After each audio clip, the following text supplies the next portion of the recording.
मंच पर विराजमान मणिपुर के श्रद्धेय महाराजा लाइसेम्बा सांजाओबा जी,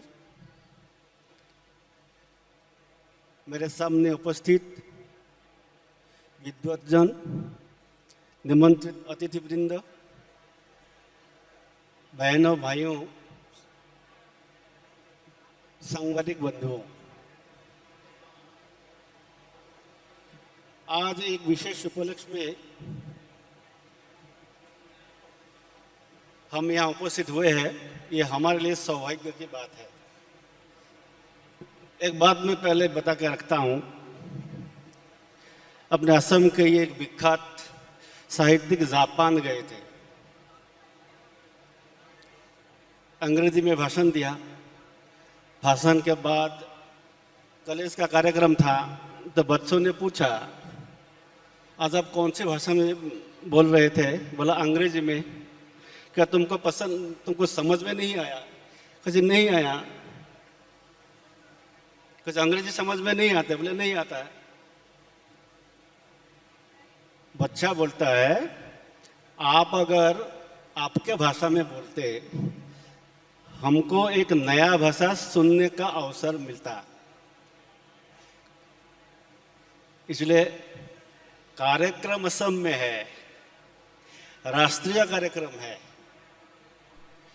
तो इसलिए हमारी बात जो कुछ दूसरे शब्दों में बोलने जा रहा हूँ बाहर जाए, तो इसलिए टूटी फूटी हिंदी में बोलने के लिए कोशिश करूँगा।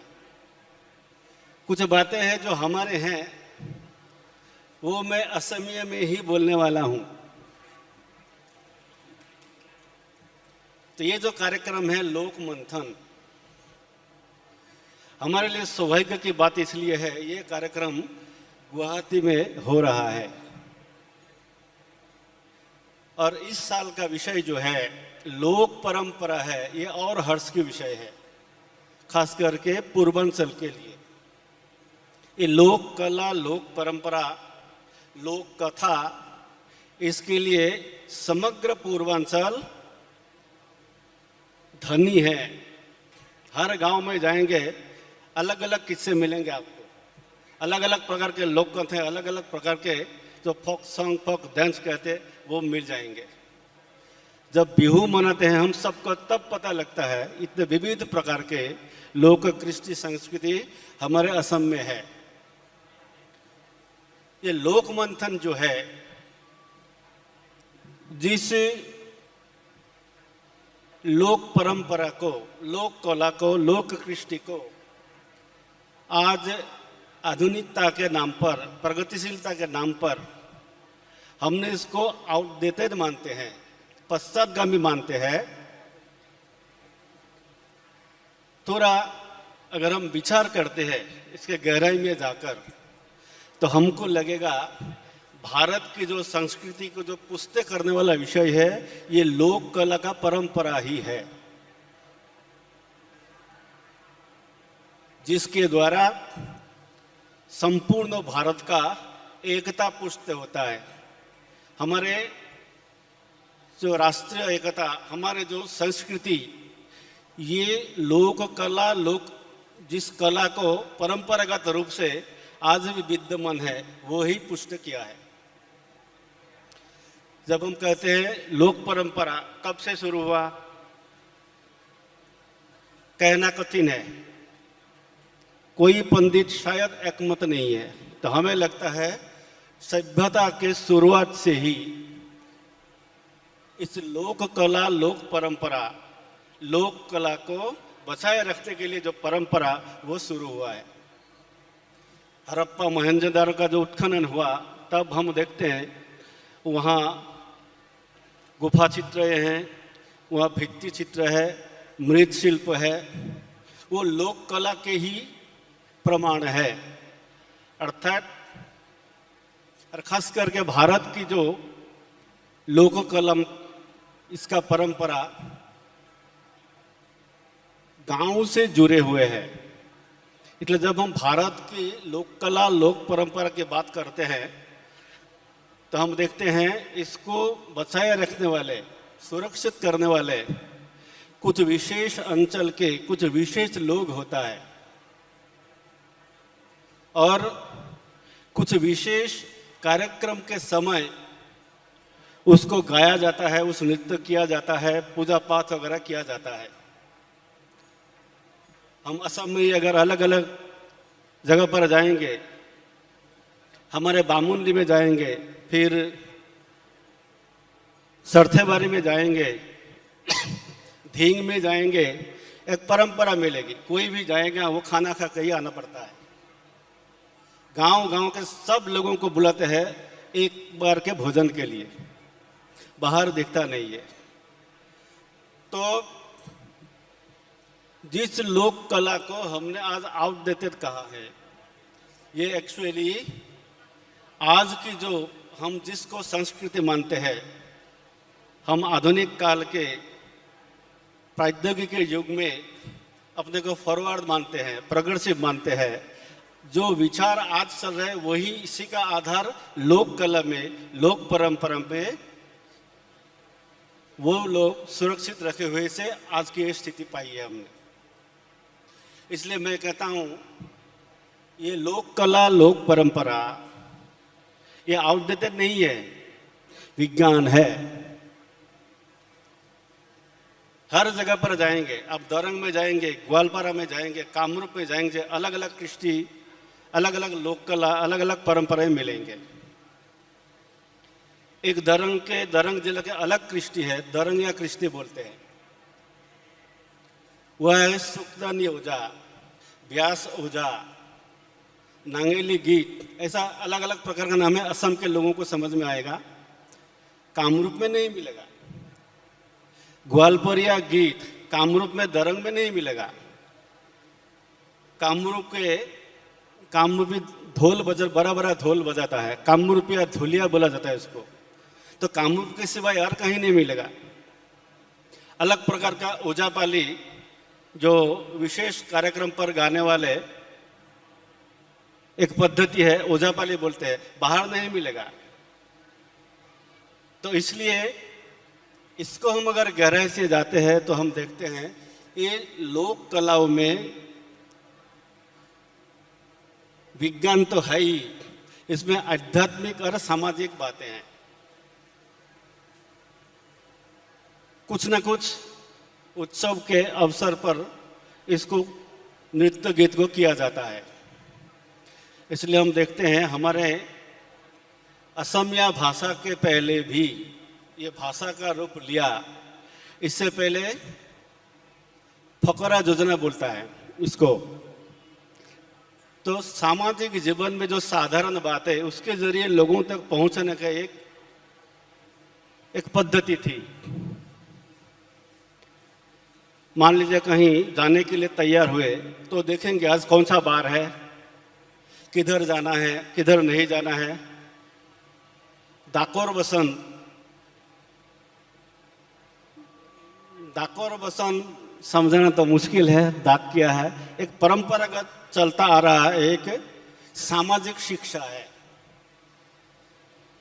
इसलिए जब निकलते हैं तब देखते हैं आज कौन सा बार है, तो बोलते हैं सौ शनि पूबे जाए, दूती सुकू रेती खाए, यानी सोमवार और शनिवार को पूब दिशा की ओर नहीं जाना, कुछ न कुछ अमंगल होने वाला है, लोग जाते नहीं।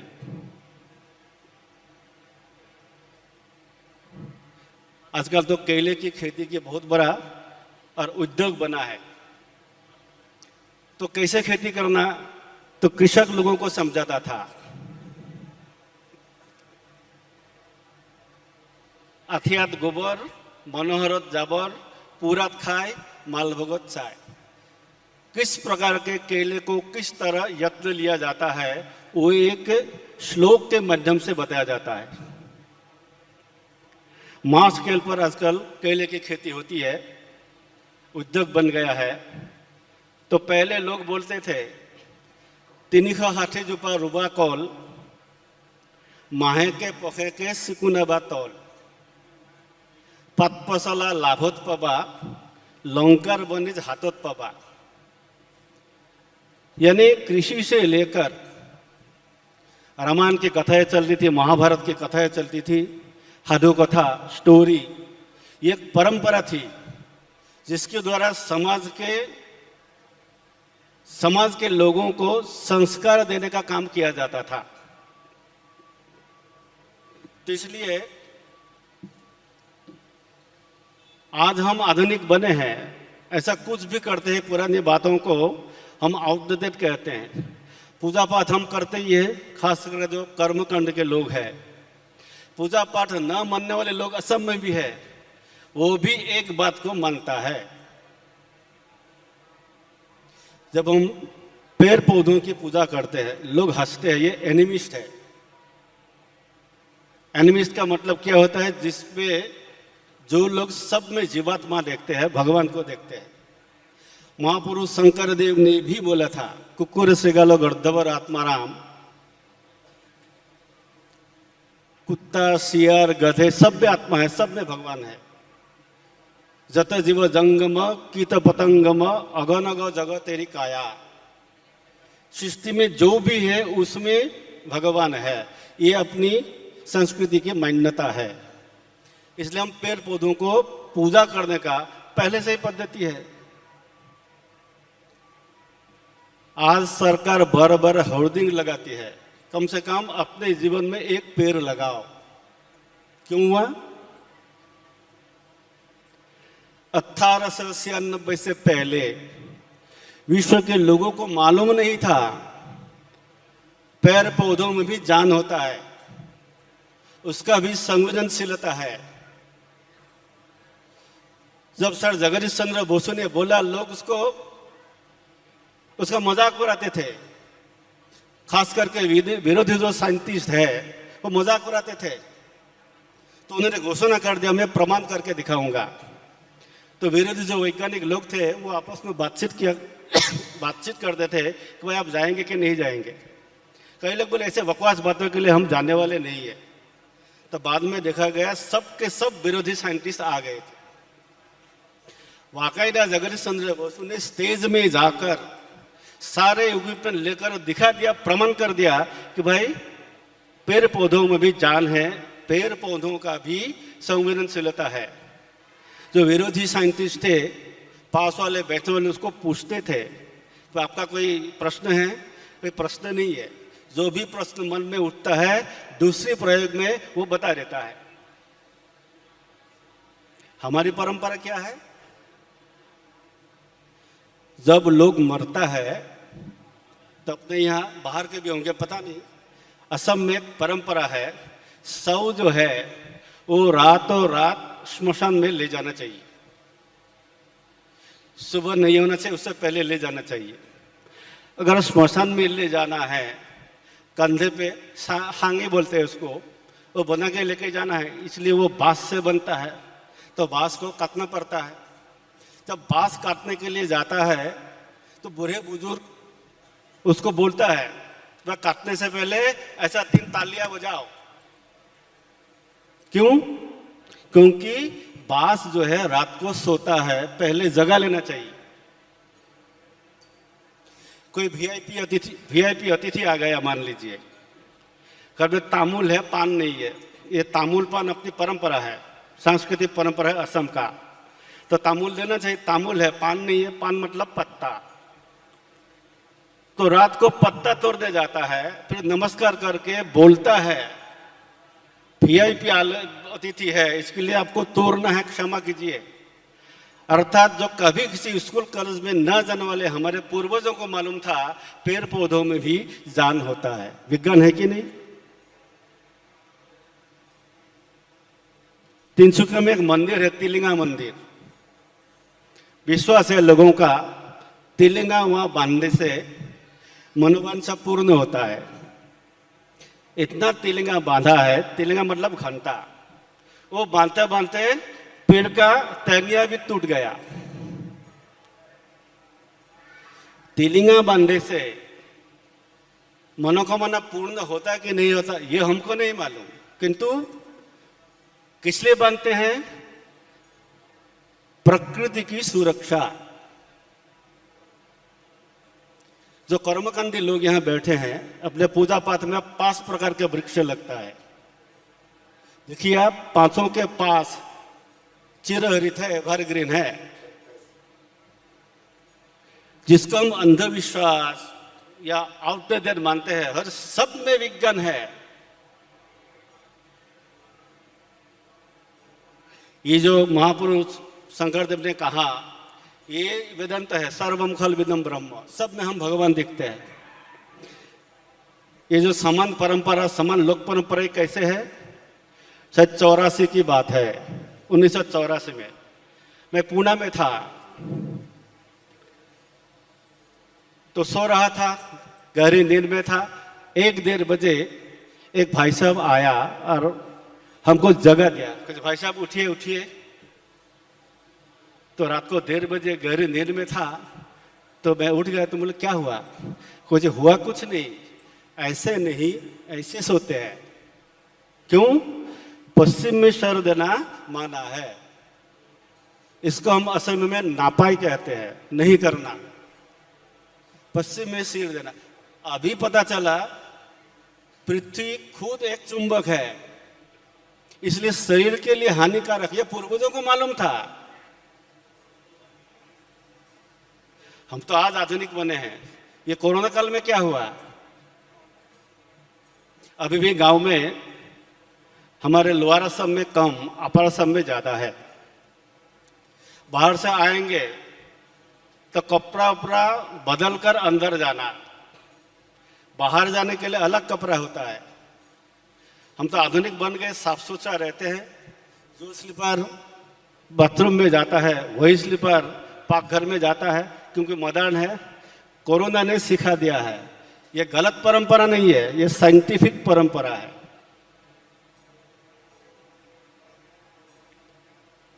ऐसे कई बातों को जब हम देखते हैं, ये शुरू हुआ कब, कैसे शुरू हुआ? ये जो सभ्यता के शुरू से बोला था मैंने पहले, जो सोशल साइंटिस्ट कहते हैं, तो सभ्यता के आदिम अवस्था में एक स्तर था, उसको ट्राइबलिज्म कहते हैं। ट्राइबलिज्म यानी घुमंतु, उस समय का जंगलों में फल जीव जंतु जो थे वो खाते थे मार मार कर। जब इस जंगल में खत्म होता है तो दूसरा जंगल में जाता है। तो ऐसे इस जंगल में उस जंगल, जो घूमने वाला जो स्थिति था, उसको ट्राइबलिज्म कहते हैं। बाद में कहते हैं टेरिटोरियलिज्म का स्थिति बन गई, यानी प्रांतीयतावाद। कृषि का जब आविर्भाव हुआ, कृषि के आविर्भाव के साथ लोगों को एक ही जगह पर रहने के लिए बाध्य किया, क्योंकि कृषि का संपर्क जलवायु से था, धूप बारिश से था, किस सीजन पर किस खेती होंगे उसको मालूम करना पड़ता था। तो इसलिए कृषि उद्भावन के बाद लोग एक साथ लगे, रहने के लिए बाध्य हुआ। जब एक साथ रहा तो मुझे लगता है जो टेरिटोरियलिज्म शब्द का प्रयोग किया है, वही हमारे वेद काल में या बाद के काल में उसी को शायद और जनपद कहा होगा। महाभारत शील में हमें सुना जनपद, महाजनपद। उस जनपद ही हम गांव कस्बा समझ सकते हैं। तो जब ग्रामीण जीवन शुरू हुआ, अपने आप कुछ नियम बने, और वहीं से, और शायद पहले लोगों को लगता था आध्यात्म कैसे बना, भगवान के सिवाय, भगवान की है शायद कल्पना भी नहीं होंगे उस समय, क्योंकि एक अलौकिक शक्ति है, इसकी तो कल्पना थी।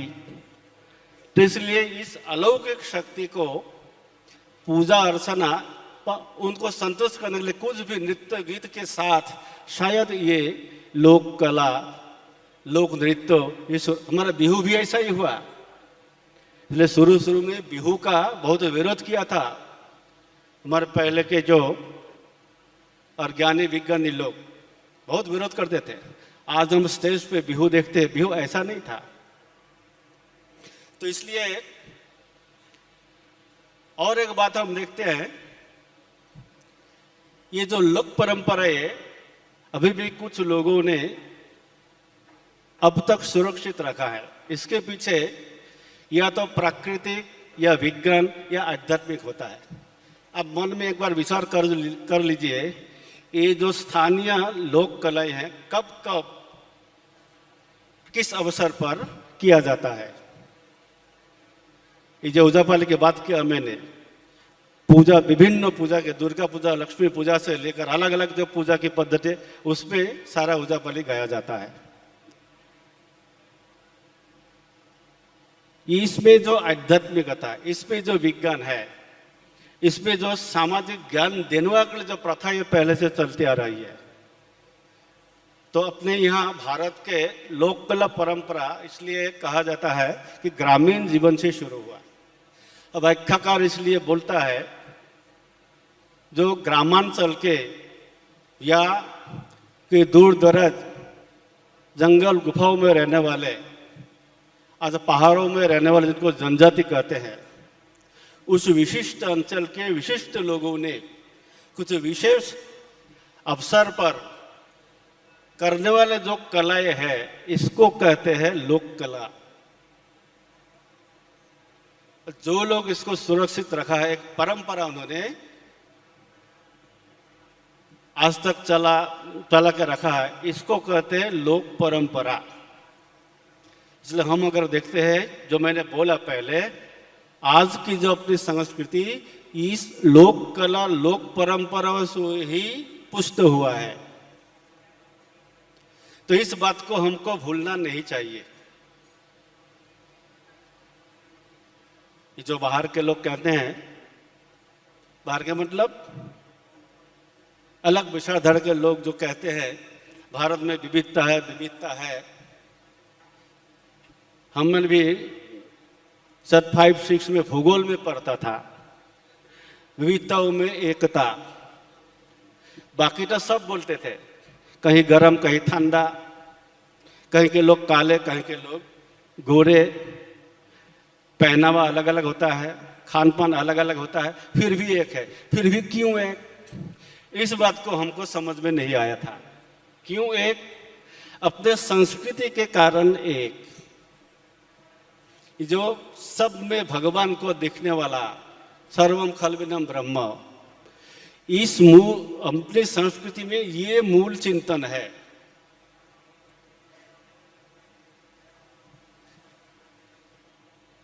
असम में अगर किसी के घर अपना पैर लग गया तो हम नमस्कार करते हैं।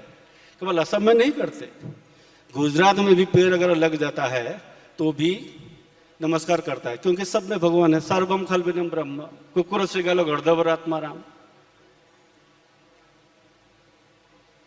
का महापुरुष शंकरदेव, उन्होंने जो अपने असम को नए सिरे से जोड़ने के लिए, नए सिरे से निर्माण करने के लिए जो अलग अलग प्रकार के वाद्य तैयार किए, अलग अलग प्रकार के गीत लिखे, जैसे बरगीत, भारत के हर कहीं नहीं है। तो बरगीत में क्या है? आध्यात्मिकता है।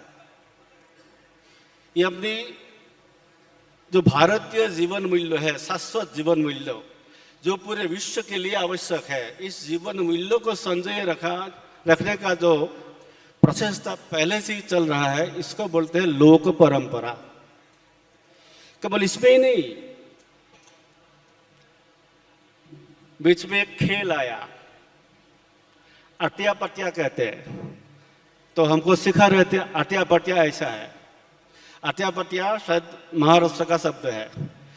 तो हमने कहा ये तो असम का रेदी है, गांव गांव में खेला जाता है। तो पश्चिम बंगाल में इसको दरियाबंद कहते हैं। अर्थात अपने व्यावहारिक जीवन में जो जो भी हम व्यवहार करते हैं वो भी पूरे भारत के एक है। निकलते समय कौवा देखा तो क्या हुआ?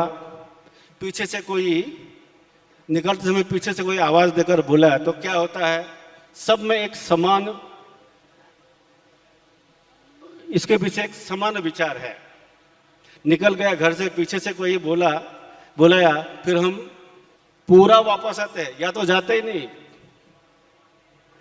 बात साधारण है कि ये सांस्कृतिक एकता का एक आधार है। इसलिए लोकमंथन द्वारा इस परंपरा को पुनर्जीवित करके पूरे भारत में एकता स्थापन करने के लिए भारत के जो शाश्वत जीवन मूल्य है, इसके द्वारा लोगों में जागरण लाने के लिए भारत को पूरे विश्व के अंदर एक प्रतिष्ठित राष्ट्र बनाने के लिए, जो आज पूरे विश्व के लिए आवश्यक है, पूरा विश्व को भारत नेतृत्व दे, इस स्थिति तक पहुंचने के लिए ये लोक परंपरा को बचाए रखना आवश्यक है। ये काम लोकमंथन कर रहा है। जो व्यवहारिक जीवन में, पारिवारिक जीवन में हम जब यहाँ जो व्यवहार करते हैं, केरल के लोग भी ऐसा ही करते हैं। हम मदान हो गए, साधारण सी बात। मैं ज़्यादा बोलूँगा नहीं, क्योंकि इसके आगे सांस्कृतिक कार्यक्रम होने वाले हैं। इसके लिए आप लोग उत्कंठित है। अलग अलग प्रकार के अलग अलग राज्यों के लोक कला प्रदर्शन होने वाला है। ये जो सामूहिक परिवार की, यौथ परिवार जिसको कहते हैं, बात करते हैं, आज नैनो परिवार बन गए हैं। ये नैनो परिवार बनने के कारण ही आज संस्कार का अभाव हुआ है। संस्कार देने के लिए कोई व्यवस्था नहीं है। पहले समाज के लोग संस्कार देने का काम करता था। कोई गलत काम करता था, पहले माँ बाप, भाई बहन, चाचा चाची, दादा दादी सब थे घर में, एक परिवार था, संयुक्त परिवार था। कुछ भी गलत करता है तो सुधार देता था। केवल परिवार में ही ऐसा नहीं, बाहर भी कोई गड़बड़ करता है तो 2 थप्पड़ लगाता है बच्चों को। अगर माँ को वो महिला बोलती है कि तुम्हारा बच्चा ऐसा गड़बड़ किया है, 2 थप्पड़ लगाया। माँ भी बोलती थी, हाँ आजकल ये बदमाश हो गया है, अगर भी बदमाश कर गया उसको पूरा आज करके देखे, मेरा बच्चा कुछ भी करे तुम्हारा क्या आता जाता है, सीधा पुलिस थाने पहुंचेगा। यानी बचपन से, शिशु काल से संस्कार देने का काम न केवल परिवार के लोग करता था, समाज के लोग भी करता था। आज वो स्थिति नहीं है। वो एक परंपरा थी संयुक्त परिवार की, आज नहीं है। हम नैनो परिवार बन गए। अब जो कुछ भी बात सोचिए आज, उसका जो शुरुआत हुआ तो मानव सभ्यता के विकास के साथ साथ साथ साथ अपने जो समाज के हमारे चिंतन करने वाले लोग थे, वही लोग इस कला को, इस संस्कृति को, इस परंपरा को आगे बढ़ाया। आज तक हम मॉडर्न तो बन गए, किंतु उसी परंपरा का ये मॉडर्नाइजेशन रूप है। इसलिए हम इसको भूलना नहीं चाहिए।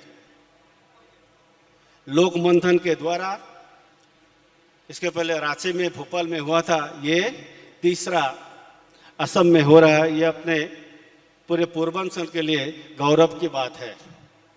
और इस बार जो थीम लिया है वो भी अपने पूर्वांचल के हर्ष और आनंद की बात है। इसलिए लोक मंथन केवल कार्यक्रम में सीमित न रहे, नृत्य गीत में ही सीमित न रहे।